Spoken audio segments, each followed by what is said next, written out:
this mob mentality to go think about what's going on here. Go get them, find them, make sure that they believe what we believe.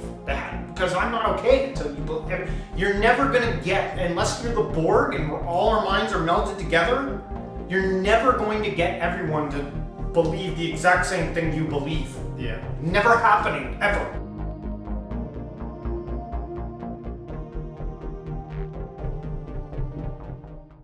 Welcome, modern day mystics, fellow truth seekers. James and Justin here, your favorite spiritual analysts on all things culturally relevant, helping you better connect with this divine yet somewhat peculiar reality we all find ourselves in. Today, we're going to take a look at the Ivan Provorov incident, which is trending all over social media. So what we're going to do is we're going to take 3 different perspectives of looking at this, and then we're going to talk about it. Yeah, we'll give our own stance. All right, let's get a view. Ivan Provorov should never have been allowed to play tonight after what he did. If you didn't hear, tonight was Pride Night for the Flyers. The team wore rainbow-colored jerseys to be inclusive of the 2S LGBTQIA+ community, and Provorov made the very brave decision not to participate because he's standing up against including marginalized communities. Provorov took the coward's way out and hid behind his religion. His argument was basically, because of my religion, I can't put on that jersey. Listen, I've seen a lot of people defending Provorov, saying, look, it's an individual opinion. But from a technical standpoint here, I mean, it's the Flyers making a statement about inclusivity as a team, as an organization. If Provorov doesn't want to be on the team, look, that's fine. Freedom of speech. But guess what? You also can't play because you're not on the team. I'm tired of people like this being treated as martyrs or heroes because all they're doing is punching down on marginalized communities. I just see no defense for stuff like this. What a terrible message for the youth. I just think the NHL has to do something here. This is not good enough. This is not good enough. Hockey is for everyone, ... unless you don't agree with gay rights is not the phrasing of this. You're either in this or you're not. And one last point. Nothing scares me more than any human being who says, I'm not doing this because of my religious beliefs. Because when you looked in people's lives, you normally say that publicly, you'd throw up at what you saw. You would throw up at what you saw. And I have seen that a million times in a lot of different ways. So don't give me that. With respect. Don't give me that, because no one's perfect. All right? Don't tell me, don't feed me the religious beliefs line. And all of a sudden the NHL is going to back off this. The National Hockey League today needs to find that organization $1 million and reevaluate how they support gay rights. Because that is insulting. That is the #1 trending topic in Canada. That is insulting what happened in Philadelphia. And if the NHL's serious about this, they say they are. We'll see. Mm-hmm. We'll see how serious they are today. But that whole thing was mishandled, and part of me couldn't believe it.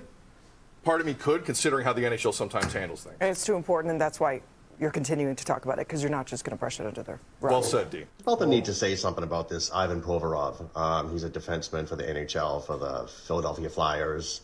I'm a gay man.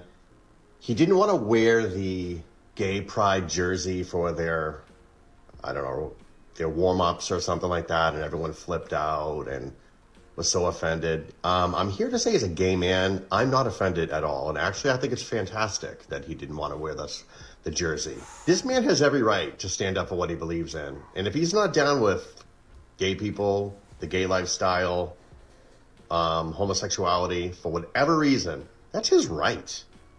And apparently it conflicts with his religious beliefs. He has strong religious beliefs, some Orthodox, Russian Orthodox, and it's just really against what he believes. And that's what's important here, folks. It's not about appeasing other people. It's about him doing what he feels right for him. You know, I'm a hairstylist, right? And it would like me be doing some platform show at some convention, and they asked me to wear like a BLM t-shirt while I did a haircut in front of an audience. Guess what? Not happening. I don't believe in it. Not doing it. I think it's a farce. It goes against what I believe. So I wouldn't do it. We need to get out of this mindset that we all have to like jump on bandwagons and like support everybody and get behind everything. You know, I don't need an NHL hockey player to wear something to make me feel better. I'm okay. All right, let me start by saying I was the first one. I was the first one to which side's winning? It's the rights, right? If it's the rights, then I was the first side. And this is sick. No, and get him. I don't want to get him. I don't want to make fun of too much people's impassioned nature. Yeah. Let me just say one thing, and I'll let you talk for a bit. Okay, it was not that long ago that we would go to the movies, and strewn throughout a movie there would be the R word, the derogatory F word. There was all kinds of like humor and stuff, and I'm not saying that's okay. But what I'm saying is, we all as a culture accepted certain things throughout time that have changed, right? It's changed. That's not okay to do anymore.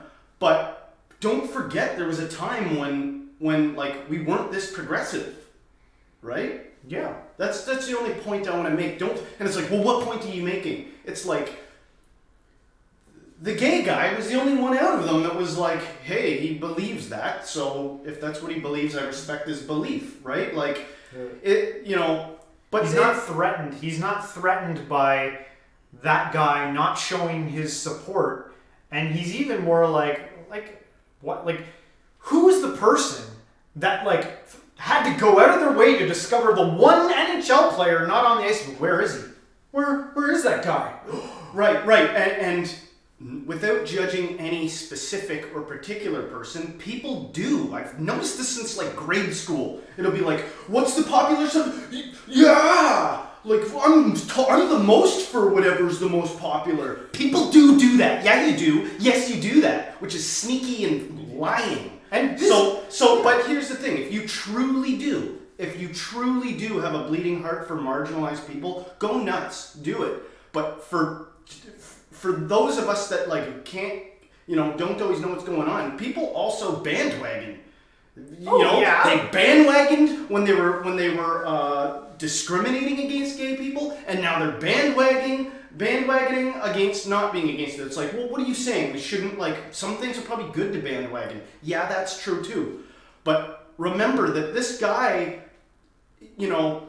there's also an aspect of it where it's like, hey, what kind of stories does media pick up and blow it, like bring into everybody's consciousness? Never like, somebody gave a homeless man an ice cream cone today. Never like, hey, two people agreed. They don't care about that. The thing that usually sweeps is like the hostility creating thing. The fight.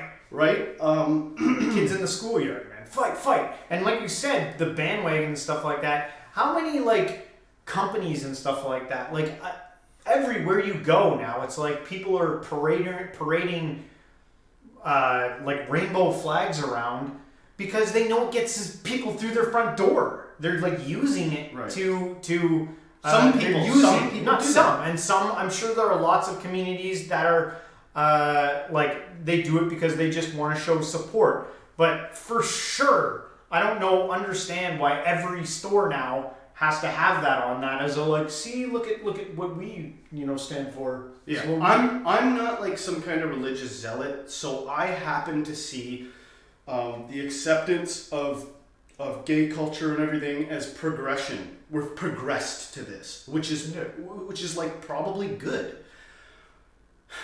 I can't believe I gotta be careful even saying something like probably. The caveat is, it's so hard to even identify somebody's true intentions and motives, right? Yeah. Like, you don't know who's doing what for clicks. You don't know who's taking what position for what reason.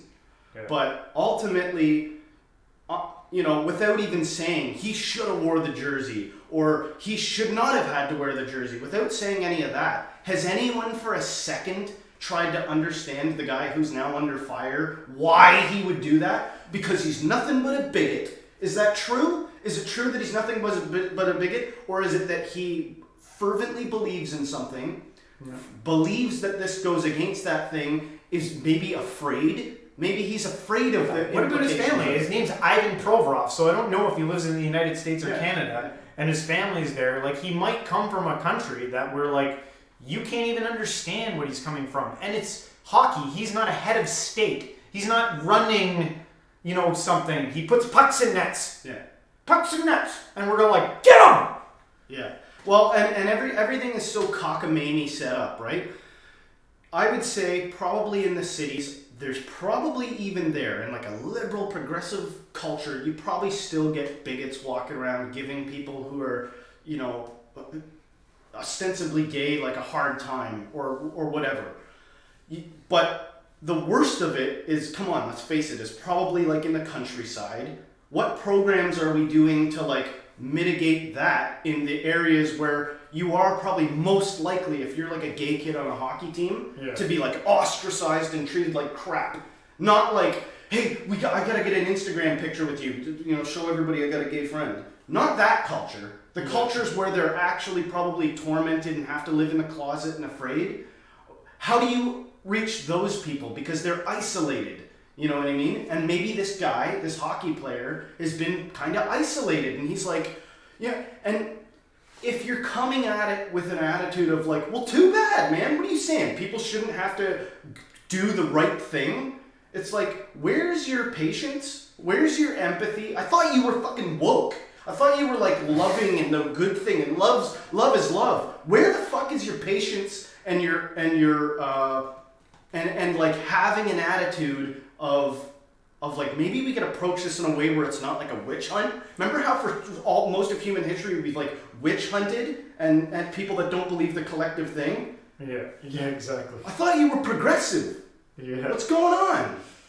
Yeah. Sorry. No, I totally agree with that. This mob mentality to go think about what's going on here. Go get them, find them, make sure that they believe what we believe.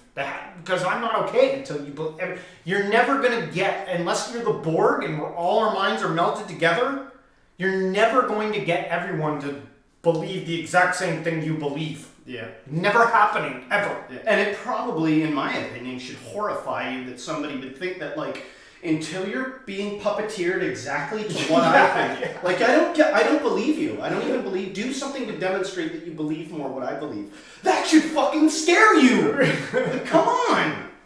Did he go out and hit a guy with a stick? Did he go out and yell at someone? Did he, And it's like, listen, dude, if you have an office job and you don't wear a suit and tie to work, you're fucking fired. It's the same thing. Let's get past it. But it's not the same thing. Yeah. Because it hasn't been the same thing for a very long time. Yeah. We gotta wait for things to catch up. And I'm sure... And if your approach to making things catch up is fear and tyranny, then we haven't progressed. And I bet you it's not in his contract. It probably wasn't like when he signed up, he was like, okay, so on these dates we're going to have gay rainbow flag night where you're going to have to skate around the ice in a rainbow flag. Yeah. And, they do things like that, like military night and stuff like that. And people use the example, well, if it was a military night and a guy said it, we'd be having the exact same discussion. Yeah. Like, it's the same thing, People have different beliefs. If a guy wanted to sit out, if the Iraq War was going on and a guy was like, I don't believe in the Iraq War, I don't support that, so I'm not going out in a military flag jersey tonight. Would we go get him? It all depends on what's hotter, what's we're trending at the time. And this is just our take on it. I mean, everything is super complicated. Everybody's got their own reasons for doing the way. I've said it before. I think liberals or progressives can be a little bit impatient. It's like, we can't approach this the same way we approached, the freedom of black people in the States. We can't approach, because it took forever for them to actually, I understand that thinking too. We gotta we have to be militant about accepting people, because otherwise it's just going to drag on forever. I understand that viewpoint too. Yeah. And maybe that's what some of this hardcore stuff's about, but we gotta I feel like we gotta pick our battles. This is the one, the guy didn't take the warm-up skate. There's think about all the things, all the challenges that have gotten... They're scared. When, you gotta understand, we're try to have an open mind here. Because there are people that are scared that in the States they're going to make religion and state a thing again. Yeah. And that they're going to reintroduce the Lord's Prayer in a school. So they're just as afraid that that's going to happen. That you're going to have to get back into that closet. We're winding things back. Right? So fair enough, man. Fair enough that your rights would be affected. But just go figure, man. People have different ways of looking at it. This guy here, who with the blonde hair, he's like, whatever. I respect him. I'm gay and I respect him. Yeah. So, and he wasn't the only one that I found. Believe it or not, we've talked about in our comments video about how when I was doing research for this, there was a few gay guys who were taking kind of centrist positions. They were like, I don't need this guy to validate my beliefs. Like, it's 2023. Like, the gays are safe in his opinion. But you were saying that maybe they're afraid of regression and pushing back into the. And it depends on where you are. It depends on where you are. Even within a country, there's obviously areas within that country where you're safer, and areas where it's like, holy like you can't even be a different color in some areas. I'm sure. I think in Russia and Middle Eastern countries and stuff like that, this is a way bigger issue. Yeah. But. I don't know, guys. You tell us what you think. We'd love to hear what you have to say on this video. It's a pretty passionate one there. Yeah, it's just passionate because I'm a pretty empathetic person, man. I can understand everybody's different feelings about it. I understand the people that are upset, and I understand the people that are like confused by the lynch mob. Yeah. Yeah. Yeah. All right, well, let us know what you think, folks. Thanks for joining us. If you like this episode, don't forget to hit the like, subscribe, and share with a friend. And everybody, until next time, stay spiritual.